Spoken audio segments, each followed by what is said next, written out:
முகம் அழகாக வெள்ளையாக மாற இந்த செய்முறையை பயன்படுத்துங்க. என்னோட முகம் எப்பவுமே ஃபேஸ் பிரைட்டாவே இல்லை, ரொம்ப கருப்பா இருக்கு, முகத்துல அங்கங்க பிம்பிள்ஸ் நிறைய இருக்கு, முகப்பரு நிறைய இருக்கு அப்படின்னு சொல்றவங்க இந்த செய்முறையை பயன்படுத்துங்க. அரை மணி நேரத்துல உங்க முகம் அழகா மாறிடும், வெள்ளையா மாறிடும். செய்முறையை சொல்றேன், கரெக்டா கவனிங்க. பச்சையா இருக்கக்கூடிய ஆவாரம் பூ 2 கைப்பிடி அளவு எடுத்துக்கங்க.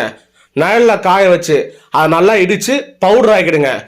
50 கிராம் கடலப்பருப்பு எடுத்து மிக்சியில் போட்டு நல்லா மைய அரைச்சிட்டு அதை பவுடரை எடுத்துக்கங்க. இப்போ முகத்தை வாஷ் பண்ணிடுங்க. நார்மல் தண்ணியில முகத்தை வாஷ் பண்ணிடுங்க. 2 டீஸ்பூன் ஆவாரம் பூ போட்டு 1 டீஸ்பூன் கடலை மாவு போட்டு நல்லா குழைச்சிடுங்க. முகத்துல ஃபேஸ் பேக் மாதிரி நல்லா அப்ளை பண்ணுங்க. அரை மணி நேரம் கழிச்சு நார்மல் வாட்டர்ல உங்க முகத்தை கழுவுங்க. கழுவி பார்த்த உடனே பாருங்க, உங்க முகம் அவ்வளோ பிரைட்டா இருக்கும். முகப்பரு கொஞ்சமா மறைஞ்சிருக்கும். முகம் வெள்ளையா மாறி இருக்கும்.